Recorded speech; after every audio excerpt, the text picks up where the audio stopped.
Alright, today I got an idea for a lesson. I actually was giving some advice to a DJ, turntablist guy, and I realized it would be good advice for you too.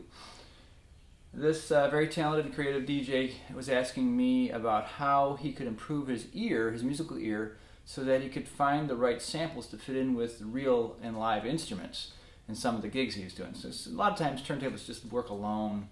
But this guy was expanding. He's a good beatboxer and could play percussion and stuff too, and he wanted to know how to improve his musical ear so that he could find the right key and know what key by ear to fit in with instrumentalists. I thought that was pretty cool. That's a pretty new kind of approach. And the couple answers I gave him I thought would help you.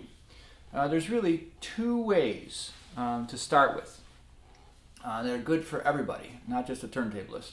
If you're looking to develop your ear, these could help you. If you learn these as a priority, you can be on the path to hearing just about anything. So, and this is because I was a bass player also for so long that I can think like a bass player. You see, bass players, to do their job well, have to be experts at the basics. That's their job. So if you learn to follow them, you'll be okay. So, I've told this story elsewhere on the website, but I had an experience when I was first getting away from playing bass and doing more fiddle and guitar and stuff and upper instruments. I had a hard time hearing the changes until a great saxophone player told me his secret is just listening to the bass. And I went, I should have thought of that. I'm a bass player. I thought it was like cheating. But no, bass players will lead you from chord to chord if you listen to them. A good bass player will. So the first thing is the fundamental. If you can learn to find the fundamental of a chord, that's step one. Now I'll go to the piano. Here's a chord. Can you hum it? There's a few notes in there. Alright, put it on the bottom there.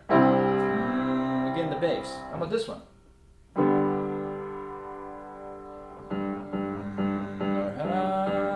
Can you hear that? Let's see, how about this one?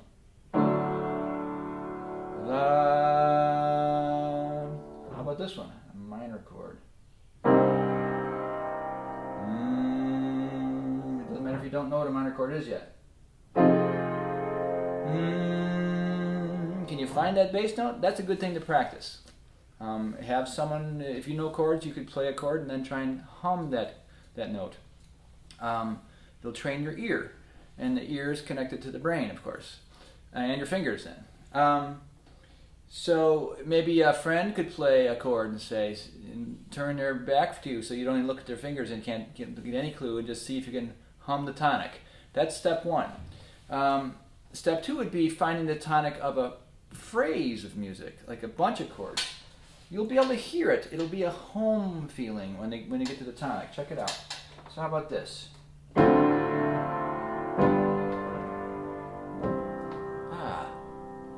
Hear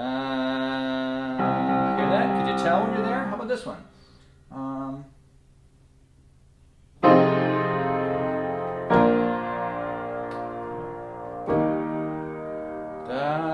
We're there. You can tell when you're home. How about this? Let's see here.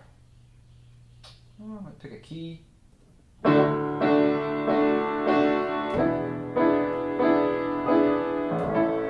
can tell when we get there, can't you?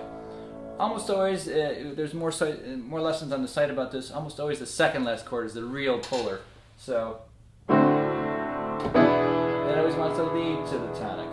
You can kind of hear it coming. You can kind of feel it coming, can't you? Da, that was the key of A. So, if you can learn to find that, and if you just have a quick finger, if you're listening to a pre-recorded music, and if you quick finger on the pause button, there it is. And as soon as you feel that tonic note in the bass in the bottom, stop it. And then,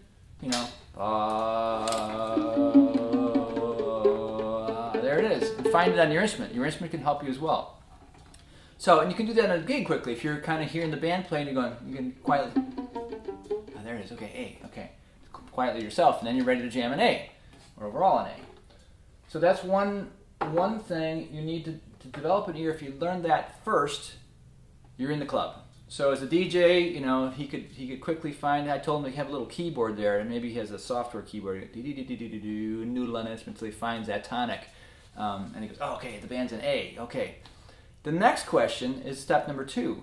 This is what every bass player asks themselves instantly, whether they realize it or not. They nail the tonic as their job, and then they ask themselves, "Is this chord major or minor?" That's step number 2. These are 2 very simple, basic things to know, because bass player's job is to support the chord. In other instruments, we float around the top, and do crazy things, but the bass player is to be rooted and support the chords so that we move people around, not just by the ear, but by the butt, I like to say. Okay, we're on this chord, now we're on this chord. And they lead you from chord to chord. We'll talk about that more in a second. So, the second step is the chord major or minor? Now, how do you hear that? This might seem like crazy voodoo to some of you, but it's simple. If you find the tonic, here was our example. Right? There's your tonic. And there's other note in there. And it's always up 2 notes. Hear that one? So we got the tonic, and then you just go quickly up 2 notes to scale. This is where you need to know just a little bit of music theory. If it's up 2 whole steps, 2 spaced fingers on your violin, then it's a major. You have this certain sound, the tonic in the third, kind of happy, like you're taking a walk in the park. Right? It has a happy, bright kind of sound. So, by contrast, if it's a minor, the third, which is two notes up, is a step and a half. Completely different feeling of chord. So you hear the tonic. You hear that? Step and a half. The feeling of a step and a half is much more ominous and dark sounding. Matter of fact, even children use that. Na na na na na na na na. So it's got the na-na sound.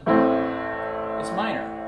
So even a bass player will be able to hear, if they don't quite know the song, they'll be able to boom, find a tonic, and then if they're making a bass line, they'll decide quickly whether it's major or minor just by hearing how far that one simple small interval is. So if you can learn to hear the tonic and then learn to tell how far away the second note in the chord, the third of the key as we call it, is whether it's 2 steps away or a step and a half. Doesn't matter what chord it is. Let's try this one. With a thick chord, it has to be E minor 7. So here's the tonic. Boom. The third is, just hear that little extra note. Da da dee. Just flip it in your mind. Da da da. Is that a step and a half or 2 steps? There it is, the minor. Here would be a major by comparison. Getting to hear the difference? So if you hear a chord, let's see, I'll do a progression. You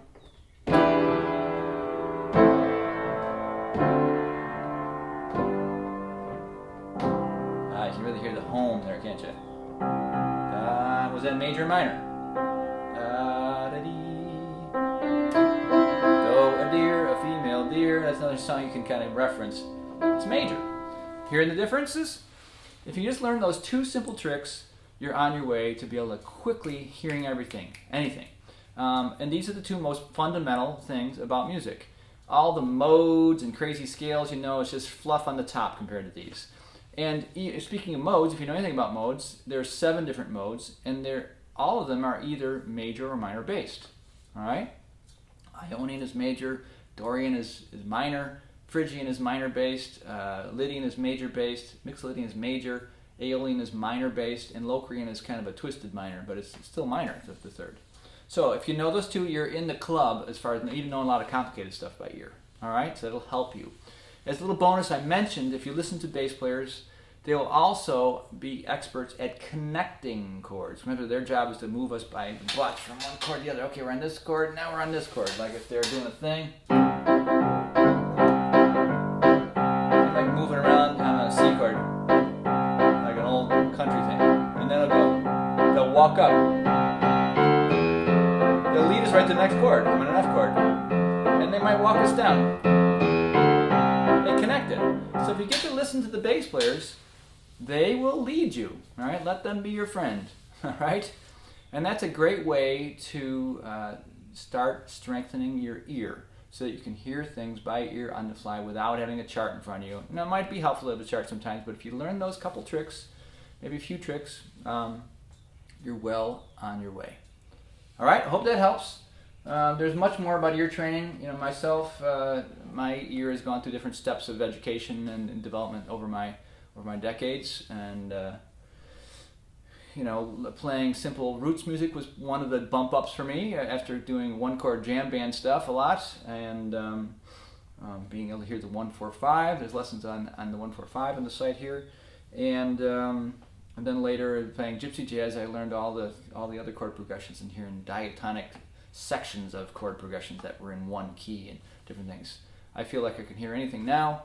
I wasn't born with this gift, I earned it. All right, some people are born with it, they just can hear things pretty naturally. I don't know how that works. Some people are just born with the ability to run faster than others. I don't know. But it's something that can be learned and developed within yourself, and here's a couple tricks to just listen for and feel for in your gut, because it's what it does to us, isn't it? If it's the bass, we're kind of feeling the home. If it's major, minor, third, we're feeling the sadness or the happiness. Right? Music can do these things, and so can you. I hope that helps. We'll see you on the site.